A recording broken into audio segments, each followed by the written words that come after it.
Je suis une femme heureuse. Savez-vous, nous sommes 22 rue des Bouchers à Lille. Mon ami Florent Laden, on ne peut pas se toucher, c'est dommage. Ça fait mal au cœur. Chef Florent, j'ai l'impression d'être au paradis ici avec vous. Alors racontez-moi votre parcours. Alors nous c'est très simple, hein. L'histoire a commencé à l'Auberge du Vermont en 1981. C'est mes grands-parents qui ont acheté une ferme pour occuper leurs enfants le week-end. Mes oncles, mes tantes, mes cousins, tout le monde a bossé là-bas. Moi j'ai repris l'affaire familiale. Et on a ouvert ici, donc l'histoire familiale à l'Auberge continue. On a ouvert ici le Bloom Pot il y a 7 ans et quelques mois maintenant.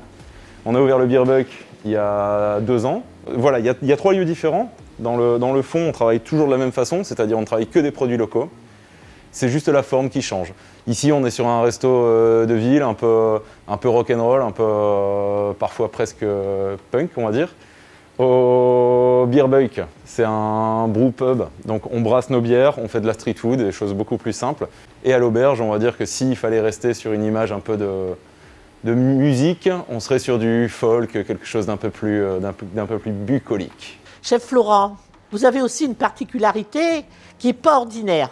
Vous avez à peu près un rayon d'une 50aine de kilomètres où vous allez puiser pour concocter toutes vos recettes, des produits qui sont faits vraiment, j'oserais dire, de la terre à l'assiette. Comment ça se passe? La partie végétale, quand on est à l'Auberge du Vermont, se limite à une 15aine de kilomètres autour de l'auberge. Les viandes, c'est pareil, c'est 30 km maximum autour de l'auberge. Ensuite, on va chercher des poissons sur la côte. Donc là, on est à 50. Mais on a un produit qui est exotique tout de même, à nos yeux, c'est le sel.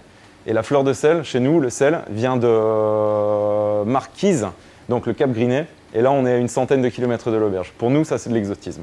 Comme toi, je suis amoureux de mon terroir. Je travaille en direct avec les gens, je travaille avec des passionnés, avec des éleveurs. Et c'est pas, tout le monde parle aujourd'hui de la cuisine française, les cuisiniers français. Les cuisiniers français ne sont pas meilleurs que les autres. Notre différence, à nous, notre force, c'est qu'on a des terroirs en France qui ont fait que notre cuisine est très riche et très variée. Et puis, on est ici au Bloom Pot. Alors, le Bloom Pot, j'ai cherché, j'ai dit, ben, ça veut dire quoi? Parce que vous savez, moi et les langues, beaucoup de ch'ti, un petit peu de français. J'allais dire, le ch'ti, ça va bien. Ça va bien. C'est vraiment un endroit particulier. Vous arrivez, vous avez un grand porche. Vous dites, c'est un restaurant? Je ne sais pas. En tous les cas, il y a de la lumière. Une voûte étoilée, j'oserais dire. Alors, racontez-moi cette belle histoire du Bloom Pot. On est dans le centre de l'île, on est dans le cœur du Vieux-Lille, mais on est à 25 mètres de la rue. On a laissé le bâtiment brut, on a juste passé un petit coup de sablage sur les briques, sur les choses comme ça, mais on l'a laissé le plus brut possible parce qu'il était beau avant nous et il faut que ça reste beau après nous. On est juste de passage ici, pour le plus longtemps possible, mais il faut que ça reste beau, ça a une histoire l'île, et il faut respecter ça. Ici, quand on arrive, on sera que dans du local. À longueur d'année, on travaille avec nos producteurs. Donc là, aujourd'hui, c'est vraiment Stéphanie qui est mise à l'honneur.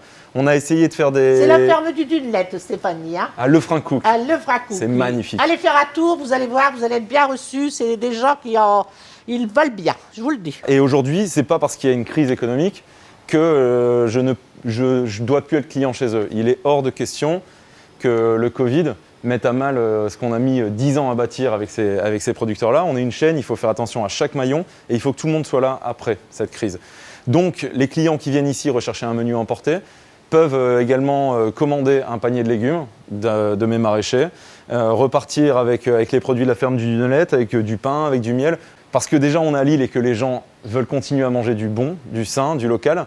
Les gens aujourd'hui sont en attente de ça et parce qu'il est hors de question que parce que moi je ne peux plus acheter leurs produits en quantité, qu'on n'essaie pas de faire quelque chose au moins. Au moins essayer de faire quelque chose, c'est déjà énorme. C'est formidable, on vous écouterait pendant des heures. Et puis on voudrait aussi surtout vous voir faire la cuisine.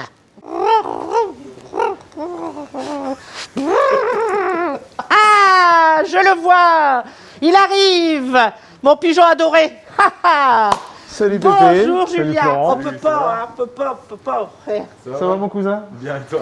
Alors des pigeons, c'est une maison. Elle a combien d'années déjà cette maison de? Il y a 35 ans que j'ai créé ça, voilà, dans les Flandres, pas très loin de chez Florent, du Vermont, là où il a commencé à travailler avec nous d'ailleurs aussi. Vous avez apporté du pigeon qu'on va cuisiner avec Florent, mais en ce moment, on a toujours l'idée que les pigeons, c'est amoureux. Bah oui. C'est le printemps, ça roucoule. Ah ben, ouais, là, l'ardeur, elle reprend avec les jours qui croissent forcément. Mais bon, nous, il faut qu'on produise toute l'année. Donc, pour qu'ils puissent produire toute l'année, on les aide avec un petit peu de lumière artificielle en hiver. C'est vraiment la seule chose artificielle qu'on leur apporte.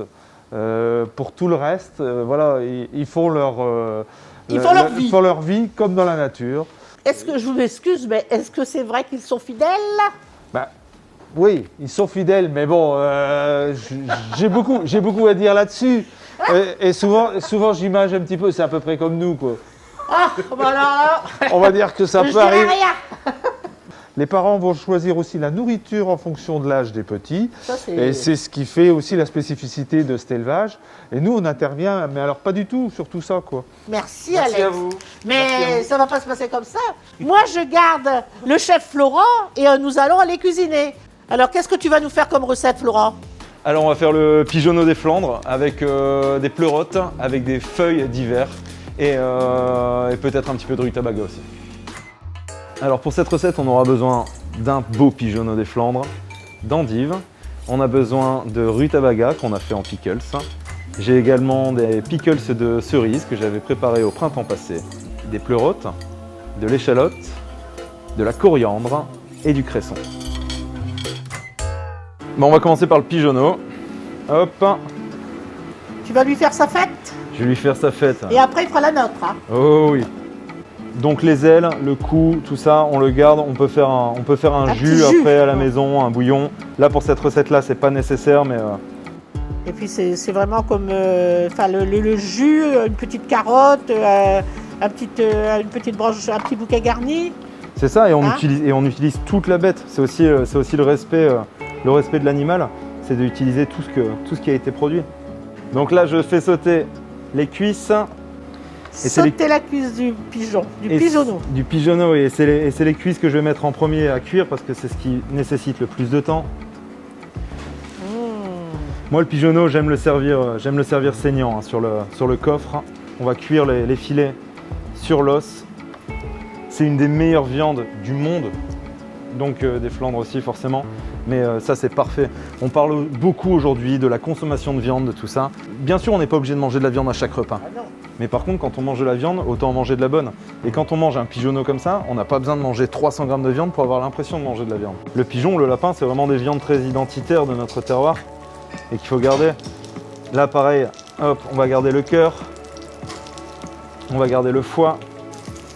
Là, j'ai épluché une échalote, je l'ai coupée en deux et je la mets dans la même cocotte. On va tout cuire dans une seule cocotte parce que au restaurant, c'est bien, on peut utiliser plein d'ustensiles différents. On a une grosse plonge à la maison quand il faut essayer de faire une recette ou comme ça en live. Moi, j'aime bien utiliser qu'un seul récipient. La cocotte, c'est vraiment un produit qui va vachement bien pour ça. J'ai les cuisses qui sont en train de confire tranquillement, de caraméliser. J'ai mis les échalotes. Forcément, on met ce qui va prendre le plus de temps en premier. Le coffre, on va vraiment, je garde les filets, je pourrais les enlever et les cuire directement comme ça, mais on va assécher. Il faut faire attention, il faut soigner le pigeonneau, comme la famille de Kit l'a soigné tout le long de l'élevage. Là, pareil, il faut prendre le temps, il faut la bichonner cette viande. C'est une viande noble, c'est un produit qu'il faut respecter. J'aime bien garder les pattes, hein, les griffes sur les cuisses. C'est quelque chose qui C'est votre griffe. Ouais, c'est un peu la griffe. Hein. Mais pareil, encore une fois, c'est pas pour choquer, c'est juste pour pas être hypocrite. Non, bah ouais. Une cuisse de pigeonneau, au bout de la cuisse, il y a la pâte. Ici, on a le beau pleurote. Je le prépare juste maintenant, on va le mettre en cuisson après, mais l'idée, c'est de l'avoir très croustillant. Le pleurote, ce qui est génial, c'est qu'on va retrouver le goût de la peau du pigeonneau quand il sera un peu caramélisé. On est un peu sur les mêmes notes, sur les mêmes tendances. Je vais commencer à lancer le Tout coffre. ça, c'est des révolutions quand même, hein, par rapport Oui. autrefois et maintenant. C'est des révolutions de façon de faire la cuisine. C'est comme les légumes qu'on mange maintenant presque al dente. Oui. Avant, on faisait cuire une carotte pendant 1 heure. Hein. C'est ça. Alors, il y a des légumes qui ont quand même besoin d'être cuits À pour poil. la digestibilité, surtout avec les légumes de saison Ouais. qu'on a là. On a le topinambour, on a l'hélianthus, c'est vraiment des produits qui ont besoin d'être cuits. Mais Mais on peut aussi cuire là par exemple le rutabaga qu'on a ici. On a juste fait un mélange pickles, donc du vinaigre, de la vergeoise et de l'eau. On a ajouté des aromates. On a versé ça dessus quand c'était encore à une 50aine de degrés sur les tranches de rutabaga qui avaient été épluchées et juste tranchées très finement. Et on a fait ça il y a 1 mois et demi. Donc il a cuit avec le vinaigre, dans son jus. Voilà, donc ça pour la santé c'est vraiment très très bon aussi. Donc là vous voyez, tout dans la même cocotte. Ça c'est extraordinaire, pas trop de vaisselle. Bon rêve. Oh oui. Parce que la vaisselle, tu sais ce que c'est, Ah, comme moi. et en plus ça use de l'eau, ça use de l'énergie, ça use tout. Alors Et moi puis- on en a, mais on se porte. Et surtout là, il y a tous les sucres qui vont se mélanger. À la fin, je vais mettre du beurre, bon, une noisette flamande de beurre, on va y Ouais. aller. Et on va arroser. J'imagine. Ça aussi Florent, faut pas hésiter à le laisser un tout petit peu caraméliser. Ah oui, le pleurote, faut vraiment pas Ça hésiter. donne un petit goût de noisette là. Oh. Ça va être parfait ça. Et vous voyez, hop, le pigeonneau, je le tourne, je le retourne, on en prend soin. Là, quelque part, on est en train de l'agresser avec la température, avec l'huile bien chaude. Donc après, ce qu'on va faire, c'est qu'on va le laisser reposer. Il faut toujours laisser reposer les viandes quand on les a snackées comme ça, qu'on les agresse.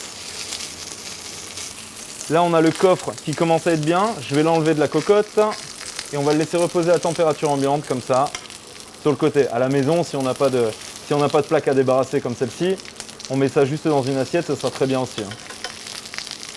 Ok, alors là maintenant, on va être généreux en beurre. Hop. Il est flamand, il n'est pas normand, hein. Pour le beurre. J'ai un peu de thym. Le laurier, la petite astuce, c'est de toujours casser la veine pour vraiment le laisser se diffuser et donner tous les parfums. Sucre. Hop. J'ai un peu de fleur de sel des 2 Caps, donc il nous vient du Cap Grinet. Des Hauts-de-France. On va... Là, je viens de prendre quelques feuilles d'endive, donc c'est de l'endive de pleine terre, bio. Je vais les faire tomber un petit peu dans le beurre à la fin, comme ça. Mais avant toute chose, je vais lever les filets de pigeonneau qu'on va terminer.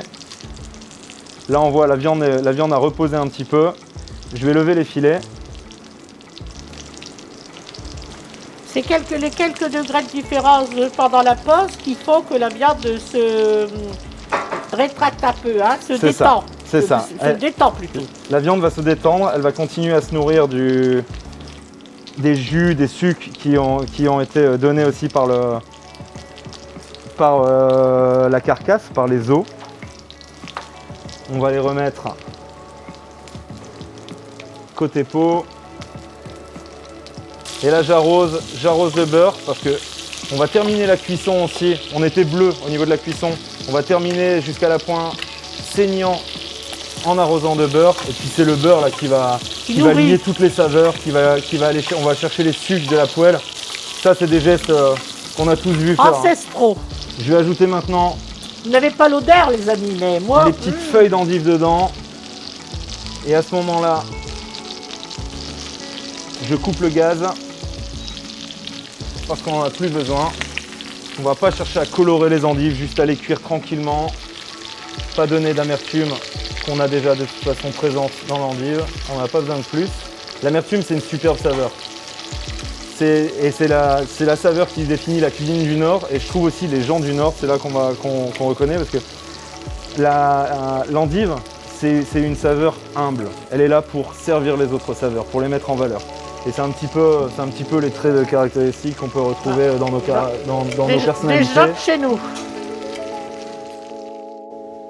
Alors Florent, la recette est terminée, tout est cuit, on va passer au dressage. C'est ça. Je mets bien la pâte sur le côté avec la griffe parce que ça c'est vraiment le truc qu'il faut manger avec les doigts. On va montrer la belle cuisson du pigeonneau. Alors vous avez vu, on a pour ainsi dire pas de poivre, presque pas de sel, qu'on a salé un petit peu le beurre, hein, c'est ça Florent C'est ça, tout à fait. Je me suis servi du sel pour ressaler le beurre, mais j'ai pas de poivre, j'ai pas d'épices. Les épices, finalement, je les mets là avec le rutabaga. Alors déjà, de voir les gestes, j'oserais dire que c'est magique. On dirait un artiste avec son pinceau et Florent, c'est avec sa petite pince qui nous distille cette assiette merveilleuse. Alors, t'es un vrai chef, il n'y a pas de doute. Je t'aime. Moi aussi, je t'aime très, très, très, très fort. Voilà. au revoir à tous. Je ne vous dis pas adieu parce que j'espère revenir, c'est formidable. Et merci de votre accueil. Allez vers les autres, n'attendez pas qu'on vienne vers vous, c'est merveilleux.